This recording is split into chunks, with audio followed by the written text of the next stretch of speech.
الرجیم بسم اللہ الرحمن الرحیم السلام علیک یا ابا عبداللہ وعلی الارواح التي حلت بفنائک علیک منی سلام اللہ ابدا ما بقیت وبقی اللیل والنہار ولا جعلہ اللہ آخر العہد منی لزیارتکم السلام علی الحسین وعلی علی ابن الحسین وعلی اولاد الحسین وعلی اصحاب الحسین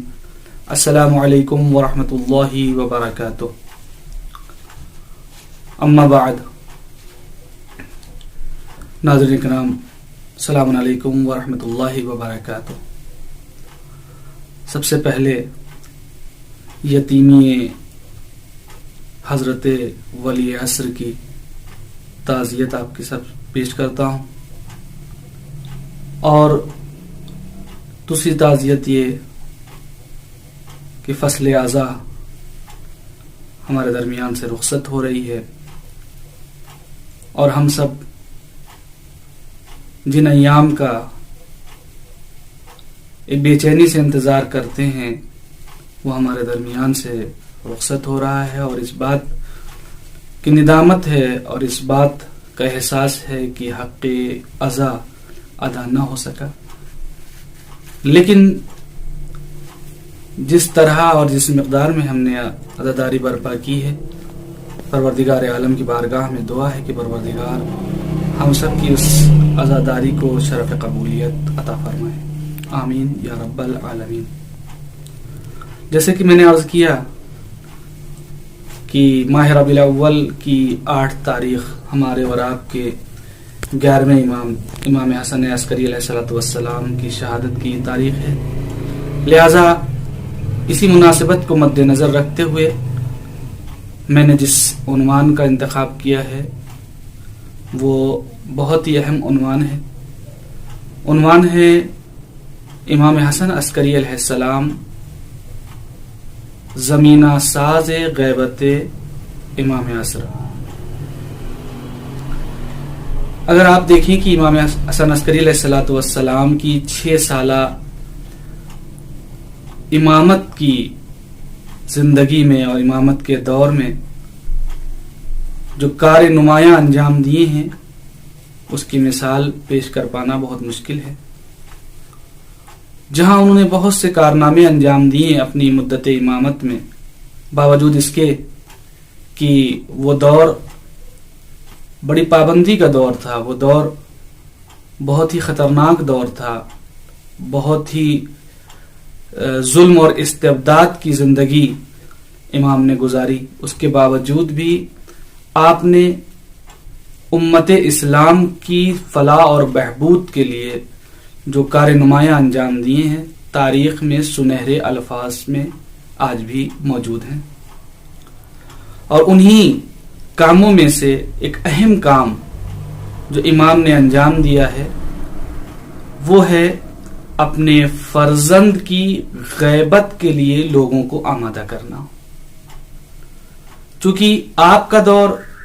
اور آپ کے والد گرامی کا دور یعنی امام علی نقی علیہ السلام کا دور بہرحال غیبت سے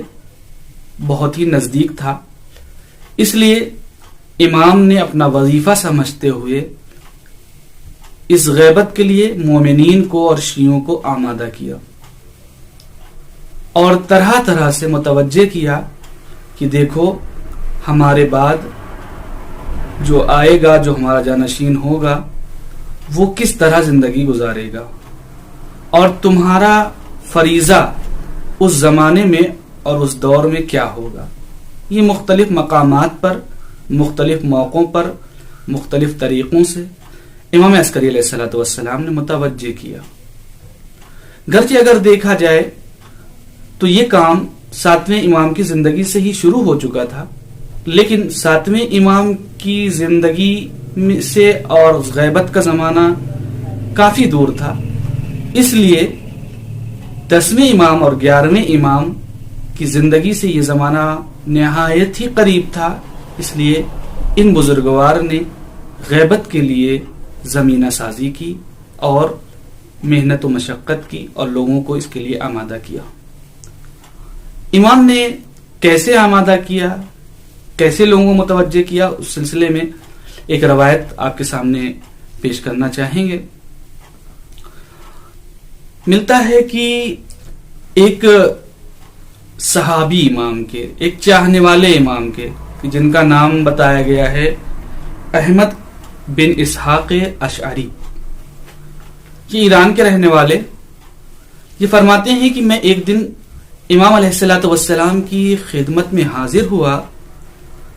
اور شرف حاضری کے بعد میں امام سے محو گفتگو تھا۔ امام کے ساتھ تقریباً 4 سال کا ایک بچہ تھا جسے میں غور سے دیکھے جا رہا تھا۔ جب میں تعجب اور حیرت سے اس بچے پر نگاہ کر رہا تھا تو امام نے مجھے دیکھ لیا اور دیکھتے ہی فرمایا کہ اے ابو اسحاق، یہ میرا فرزند ہے جو ہم نام رسول خدا ہے، اور حضرت خضر اور ذوالقرنین کے مانند ہے، اس کی غیبت طولانی ہوگی۔ اب یہ فرماتے ہیں، احمد ابن اسحاق فرماتے ہیں کہ میں نے یہ بات سنی اور اس کے بعد گفتگو کے بعد میں وہاں سے واپس ہونے لگا، اور ایران کے میں راستے میں ہی تھا کہ میں سوچنے لگا کہ یہ امام نے کیا فرما دیا کہ جناب خضر کی طرح ہے، میرا فرزند جناب خضر کے مانند ہے، یہ وجہ شباہت کیا ہے؟ کہ میں یہ سوچنے لگا اور یہ بھی سوچا کہ کاش میں یہ امام سے پوچھ لیتا اسی جگہ پر، لیکن اب تو میں نکل آیا۔ اسی پس و پیش میں نے فیصلہ کیا کہ میں واپس جاؤں گا اور امام سے سوال کروں گا۔ چنانچہ میں واپس آیا اور میں نے سوال کیا، فرزند رسول خدا، آپ نے وجہ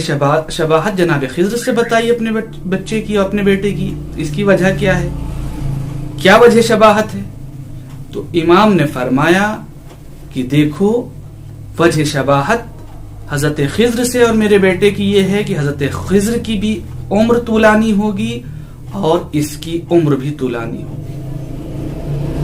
کہہ رہے ہیں کہ میں نے یہ سنا اور وہاں سے میں چلا آیا۔ یہ ایک نمونہ ہے کہ امام نے اس طرح سے متوجہ کیا اور بتایا